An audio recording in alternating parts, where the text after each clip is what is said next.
Tebow! Yes, sir! Welcome to Tuscaloosa, Alabama. Vern Lundquist here. And, of course, the legend, Gary Danielson. Gary, we're here today. Number 1, Alabama. Number 2, Florida. Tebow. And my guy, Greg McElroy. Mark Ingram. This is going to be a great game. Shirley Floyd. But Pure Floyd. Brandon Slice. They're all here. I mean, we might even see Fred Weary out there today. Yes, sir! Smith is on the sideline. We are here at Alabama. It is just the 2 greatest teams ever. If we ever have to report live from Tuscaloosa, Alabama, it will not be doing the Vern Lundquist, Gary Danielson impression. I'll give Gary a little bit of credit. He's gotten a lot better. If anything, almost so bad that he has to put up with Vern these days. Alabama. I don't know who's worse, Paul Feinbaum or Vern. Oh. Poll for the viewers. Yeah, poll for the viewers on that one. I'm surprisingly now, ever since he went to the SEC Network, Feinbaum is more tolerable than Vern. More tolerable. Yeah, let's say we like him. Yeah, let's just go with tolerable. Call it the Alabama SEC Network. Not yet. But Not yet. You know It's getting there. You know it's getting there. It's not the Longhorn Network with a bunch of other teams.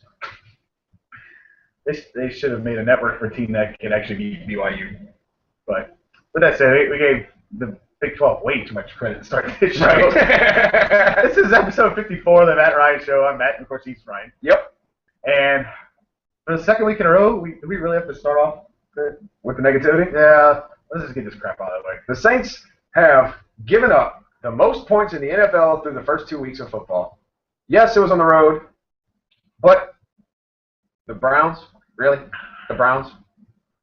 Well, it was one of those games that, and this is not to let the defense off the hook. Nope. Definitely not. I thought they did improve, but Yeah, they did. I think they're getting way too much of the blame in this one. I think you can really go all the way around the table, and actually, the person I'm blaming the most is Sean Sean Payton. Sean Payton. I think he's gotten way too crazy, and you have 3 running backs on the team, all averaging over 4.5 yards a carry. You are slicing through the Browns' rush defense like hot knife through a butter.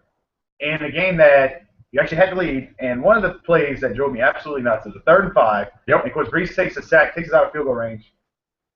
Even if you throw it there, what are you doing a play that it seems like we're going for the end zone on 3rd and 5. and also In field goal range. in field goal range on the 30-yard line. But also, why is the Saints so hesitant to run the ball out of the shotgun? We seem to never do that.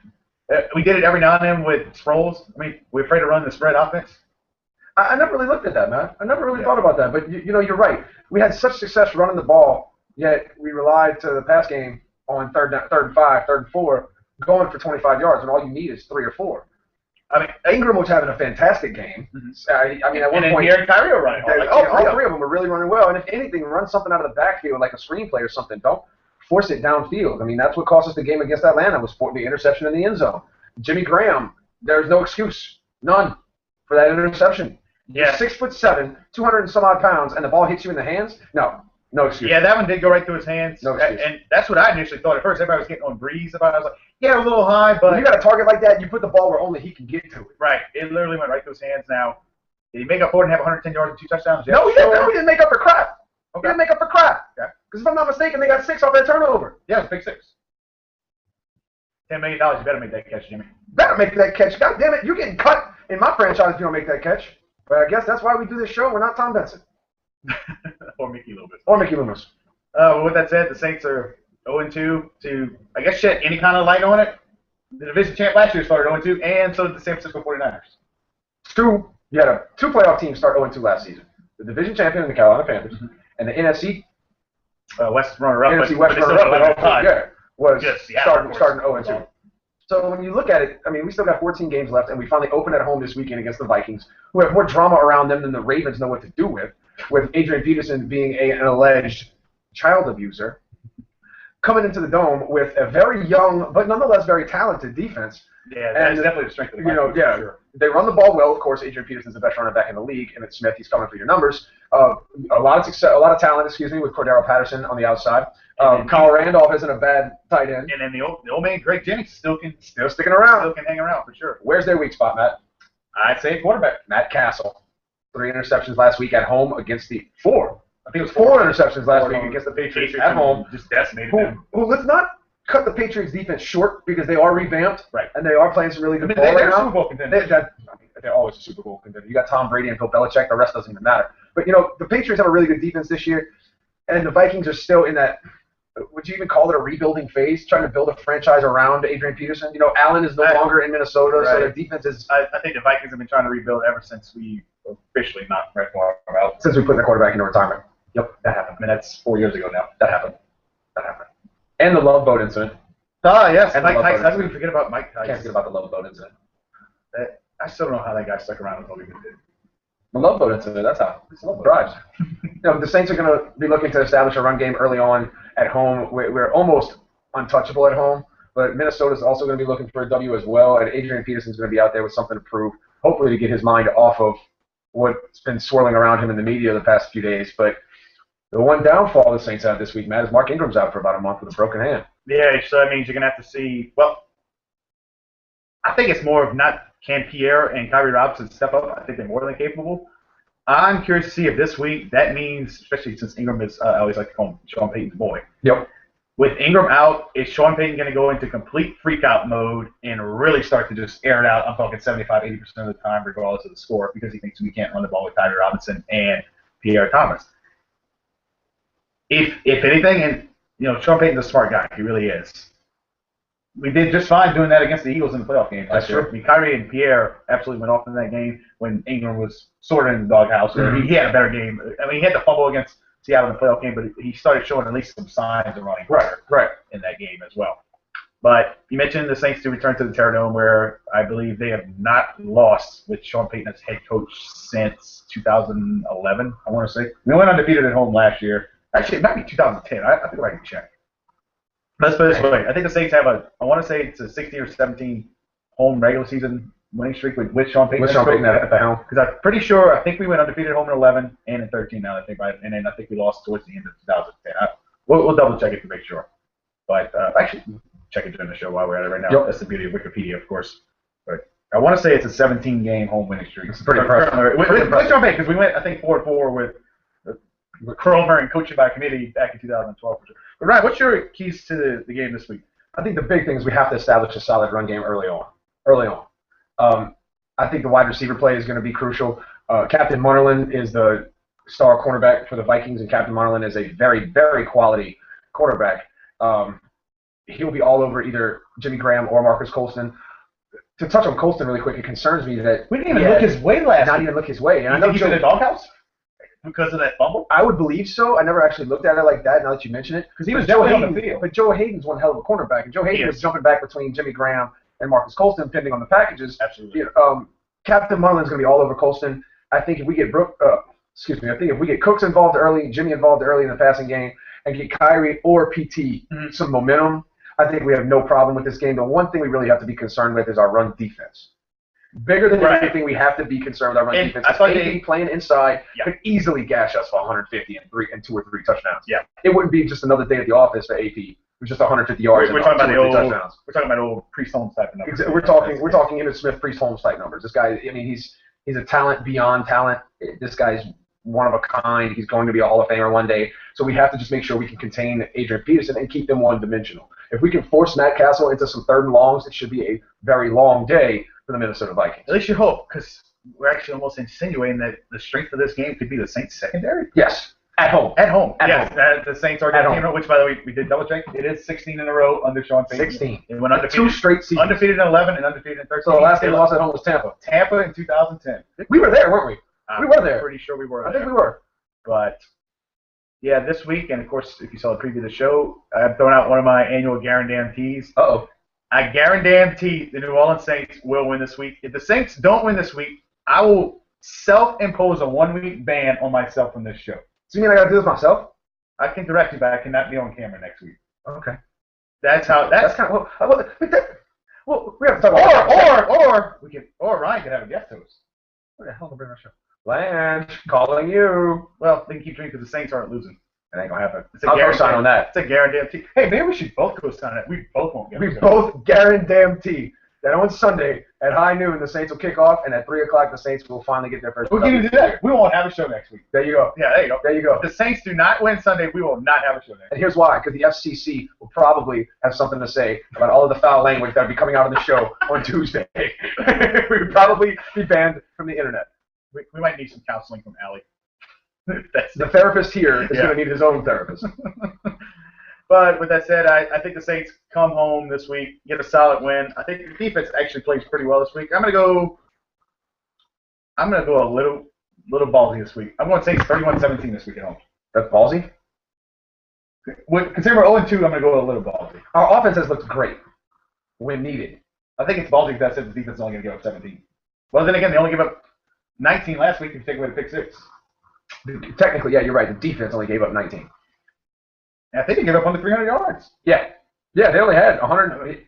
Hoyer didn't beat us. No. We beat us. Although he did help us a little bit, too. Hoyer did not beat us. No. You know, the Terrence West did not beat us. The Saints have beat themselves the first 2 games. The Falcons putting up 450 yards in the air, that's a different ballgame. Yeah. Different ballgame. You got Matt Ryan, you got Julio Jones, you got Roddy White, you got Harry Douglas. I mean, what you going to do? If you can't stop them, you can't freaking stop them. Right. We beat ourselves, and it all came down to on the road. You're playing in a tough environment. Cleveland has the Saints. In fact, they've won 3 in a row in the Superdome. They've won. I want to say 10 of the last 15. It wouldn't surprise me. I thought I heard that at about 11:45, listening to the pregame broadcast. And the 3-4 defense is always going to be Drew Brees' script back. Whatever it might be. Or Sean Payton's offensive play call. 35-17. 35-17. And that's low balling it because the Saints score big and they score quick and they score often at home. And when you got 115 plus decibels and a probably very ticked off Superdome crowd going into that game, it's must win. You go 0-3. We're drawing up draft boards, and this is going to become we're drawing up draft boards, and we're looking for heads to cut off in the offices. Figuratively speaking, on paper, on contracts. On contracts. Yeah. We're looking for who needs to be cut and who needs to be fired. We start 0-3 with the talent we have on both sides of the ball. I call Mr. Man going the satanic voice on that one. You're fired. You're fired. But there's your guarantee. That's a guarantee first. I always pull it out. Well, actually, I usually pull one out for the Saints and I pull one out for LSU. It's not this week for LSU. It's later on. Not yet. Speaking of LSU, speaking of the Tigers, they opened up SEC play this weekend. The goal game is at home against Moose State. The cowbell. Hey, that's bad. Artificial noisemaker. If they bring all right, here, we're gonna start a movement right now. If they are allowed to bring cowbells into Tiger Stadium, I'm calling for LSU students to make this the Vuvuzela game. That would be freaking awesome. Exactly. You want to bring your cowbells? Then fine. We're gonna make it the world's largest beehive. The least we could do is play neck. Yeah. Where's that band? Because we have a crappy new drum major. Boy, speaking of band, they've been getting ripped pretty bad on Tiger Dawkins this weekend. Rightfully so. How do you not play Chinese Bandits? How do you play first down when it's third down? I mean, come on, man. Come on, man. Yeah, to borrow a phrase from that sports network. Yeah, the talking heads on the television. But with that said, Mississippi State comes in and probably one of the better quarterbacks in the SEC in Dak Prescott. The most experienced, for sure. Absolutely. He's got a cannon arm, big frame type of guy. He stands about, what, 6'4", I think he's at least 6'4", 240. He's got a great arm, as we mentioned earlier, and he actually put some points up on LSU's defense in the first half last year. We did sort of adjust last week, but it's not going to be an offense that LSU hasn't seen before. Right? You see this all the time from the likes of Auburn and A&M and Florida Florida, not since Urban Meyer really brought the spread there. So it's not going to be too many surprises. It's just can LSU be disciplined enough to stop it, which their defense, they've been playing a couple lesser opponents the last couple weeks, but still, it's a shutout, Ryan. When it comes down to it, Mississippi State has one of the most talented teams that Dan Mullen has had in his tenure there, coming into Tiger Stadium this weekend. They're going to be looking for an upset. A lot of the talking heads on all these stupid sports networks have been calling for this upset. The Tigers are, what, I think 10 and a half? I think it moved to 9. It's about a 9-point favorite at home. And here's what the Tigers have going for them. They haven't given up a point. Just the third quarter? Since the third quarter, early third quarter. First drive of the third quarter. First drive, third quarter against Wisconsin. I think it's 31 straight possessions. 31 straight possessions. The defense has not given up a point. 2 straight games of shutouts. Last game, they didn't give up 100 yards of total offense against a Division I school. I don't care if it's UL Monroe. Monroe's going to be a bowl team this year. They took a bowl team and kept them to under 100 yards of total offense. That's another fascinating stat. LSU has not given up a play of over 13 yards in 2 games. Wow. Let that one sit. The biggest gaming play that they gave up against ULM was 12 yards, and it was in the fourth quarter in garbage time. LSU has, you heard it here first, the best secondary in the SEC. Why, do you ask? It's by the numbers. We are averaging giving up 8 points a game over the first 3 games against two Division I schools and the national championship runner-up FCS schools who have averaged over 600 yards of total offense coming in the Tiger Stadium 2 weeks ago in San Diego State. We held them to, I believe, 200 yards. And 0 points. We are outscoring our opponents 80, let's just do the math, 87 plus 28 is 115? Yeah. 115 to 0 since we gave up the opening drive against Wisconsin in the third quarter. Some something got overturned, and John Jacobs has these boys playing lights freaking out. Well, I know at halftime of the Wisconsin game, Miles did tell them play like Tigers. I guess. Oh, he told them a whole lot more than just play like Tigers. Well, he had to keep the ESPN version of it. I mean, that's ESPN national TV version. He had a whole lot of other quality choice words in there. He's a Miles in there. Absolutely. And Miles doesn't hesitate to use a little colorful language. That's right. That's right. But I think the biggest thing to look for here is this is LSU's first real test on a solid defense. Can we establish the run and establish dominance in the trenches early? Look for Leonard Fournette to get about 10 to 12 carries. Look for Hilliard to get about 15. And look for our new fan favorite, the dark horse Darnell Williams, to get about 10 to 15 carries too. And let's not forget McGee. McGee being the senior leader, wearing the number 18. We're going to run the ball. We're going to establish the run early. But we have to be able to establish the pass game on second and third down to be able to divvy the ball up to the likes of Trey Quinn, Malachi Dupree, Ronald Diarse, and what's that superstar's name? He was on the Blitnikoff watch list now. Really? Yes. He was Heisman dark horse last week. Dark horse last week that came out today that he's on the Blitnikoff, which the last one to win it fellowship, maybe only one with Clayton? Josh Reed. Yep. When Josh Reed won it, Clayton was a freshman. Wow. Yeah, I think about that. Pretty sure Clayton had a 1,000-yard season as a freshman. I have to go back and check that one. But yeah, LSU has a pretty talented wide receiver that year in 01 for sure. I think, though, Anthony Jennings will have his biggest test, I think, since Iowa. I thought Iowa had a better defense than Wisconsin did. As well as Arkansas. And then also, I think some of the guys you mentioned earlier, some key contributors in this game are going to have to be John Diarse, Trey Quinn, Malachi Dupree, guys like that, because I think Mississippi State's going to try to go out of their way to make sure Travis Doral does not beat them. But I think also they're going to put 8 people in the box they're going to try to make Anthony Jennings beat them in the game. And then also you may see Brandon Harris coming there for a couple of series to try to change things up. But Jennings hasn't really done anything to lose his starting job. Absolutely. And he was even talking earlier this week about that interception he threw late in the game last week where he was trying to throw it away and they say he screwed up. I was like, yeah, got to make sure to get the ball away. But I mean, it's also, I believe, LSU's only interception of the year. That is. Unless Brandon Harris had a fumble.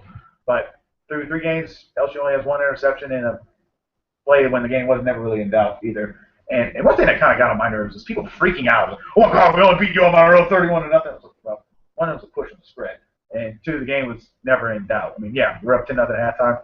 I think, personally, we ran a very vanilla game plan on purpose. Right. If anything, I think Miles is trying to make a point to the offensive line that they need to step up. And even though you on the road did put 8, 9 in the box a lot, and we still continue to run, I think he was trying to get them ready for SEC play. Because the team's going to do the same thing. Or if anything, to get them to step their game up because they're supposed to be the bread and butter of this offense this year. And they have played under par, especially in the first half against Wisconsin. I mean, that was just awful. Dismal. But I thought they did play a lot better in the second half, and Porter will be there for his second start. So him and Jennings will get a few more reps together. Right. It was nice of them to at least get a game under their belt before getting into SEC play. But I think that's where your game's going to be decided this Saturday night is in the trenches for sure. Absolutely. Like I said, Mississippi State has a lot of talent on both sides of the ball. Their leading defender, his name is lost me for a second, leads the team in 20 tackles. They've got a quality. Yeah, we were looking at it. Yeah, we were looking at it before we went live here. They've got a couple of quality cornerbacks. They could just, so matter of factly, eliminate Traven Doral from being that big deep threat that he's been the past 3 games. Probably one of the more talented ones they've had since Fred Smoot. Absolutely. Back in the day. Oh, nice name drop. Nice name. Okay, all about him. But this is where they got the likes of Malachi Dupree and Trey Quinn and all the young talent that the Tigers worked so hard to bring in over the past couple of years really can come into play. So we can really make teams have to wonder, okay, who's going to get the ball? Because we know Traven Doral is golden. We know McGee is a solid 4 to 5 yards on a decent run. We know Fournette has the vision to break a long one. It's just we gotta establish the variety on the offensive side of the ball to be efficient, to have them guessing. So when we do run a play action on 2nd and 4, that Doral can get behind the defense and then it's lights out.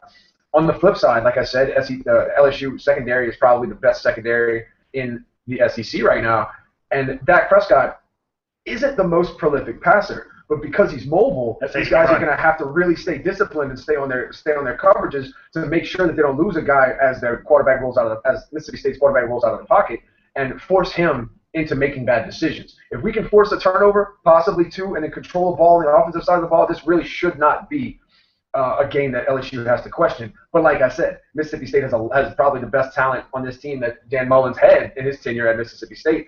So really, truthfully, as my blind optimism always tells me, the Tigers are going by 21 because they're winning it's a night game at Tiger Stadium. This game won't be any bigger. I don't think it'll be any bigger than a 10 to 14 point game. Yeah, I think that's 14 is stretching it. Yeah, I think it'll be fairly close. I'm going to take LSU 31-17 in this one, but I think it might be one of those ones where